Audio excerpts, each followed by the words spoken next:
ശരിയായ പദമാണ് ചോദിച്ചിരിക്കുന്നത് വിദ്യുത് ശക്തി. വിദ്യുത് ശക്തി എന്ന് ശരിയായ രീതിയിൽ ഇങ്ങനെയാണ് എഴുതുക. ഇത് റിപ്പീറ്റായിട്ട് വരുന്ന ചോദ്യമാണ്, അപ്പോൾ നോട്ട് ചെയ്ത് പഠിക്കുക. ഇനി ശരിയായ വാക്യം തന്നിരിക്കുന്നതിൽ ശരിയായ രീതിയിൽ എങ്ങനെയാണ് എഴുതുക എന്നാണ്.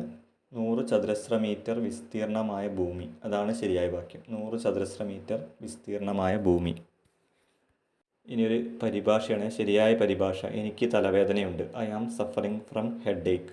എനിക്ക് തലവേദനയുണ്ട് എന്ന് പരിഭാഷപ്പെടുത്തിയാൽ I am suffering from headache. ഇത് വേണമെങ്കിൽ തിരിച്ചും ചോദിക്കാം, I am suffering from headache. അങ്ങനെ ചോദിച്ചാൽ എനിക്ക് തലവേദനയുണ്ട്. ഇനി വളരെ ഇമ്പോർട്ടൻ്റ് ആയതും ആവർത്തിച്ച് ചോദിക്കുന്നതായിട്ടുള്ള ഒരു ഒറ്റപ്പദമാണ്. അറിയാനുള്ള ആഗ്രഹം ജിജ്ഞാസ. അറിയാനുള്ള ആഗ്രഹത്തിൻ്റെ ഒറ്റപ്പദമാണ് ജിജ്ഞാസ. കഴിഞ്ഞൊരു ക്വസ്റ്റ്യൻ പേപ്പറിൽ നമ്മൾ അറിയാൻ ആഗ്രഹിക്കുന്നതെന്ന് പറഞ്ഞിട്ട് ജിജ്ഞാസു എന്ന് പഠിച്ചു. പര്യായപദം പക്ഷിക്കൂടിൻ്റെ പര്യായപദമാണ് നീടം. പര്യായപദം പക്ഷിക്കൂട്, നീടം. ചേർത്തെഴുതുക. ഇതും ആവർത്തിച്ച് ചോദിക്കുന്നതാണ്. വാക്ക് പ്ലസ് വാദം, വാക്വാദം. വാക്ക് പ്ലസ് വാദം, വാക്വാദം. ശ്രദ്ധിക്കുക, ചേർത്തെഴുതുമ്പോൾ വരുന്ന കായിൽ വ്യത്യാസമുണ്ട്.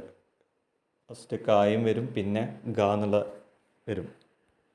വിപരീത പദമാണ് അമരം, അണിയം. അമരം എന്ന പദത്തിൻ്റെ വിപരീത പദമാണ് അണിയം. ഇത് നിങ്ങൾ ശ്രദ്ധിച്ചിട്ടുണ്ടോ അറിയില്ല, മായാനദിയിലെ ഒരു പാട്ടുണ്ട്, അതിലെ വരികളാണ് അമരമായി അണിയമായി.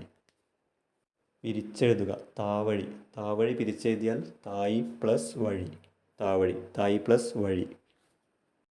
താവഴി എന്ന് പറഞ്ഞാൽ കുടുംബശാഖ, വംശപരമ്പര എന്നൊക്കെ അർത്ഥം വരും. തായി എന്ന വാക്കിനർത്ഥം അമ്മ എന്നാണ്.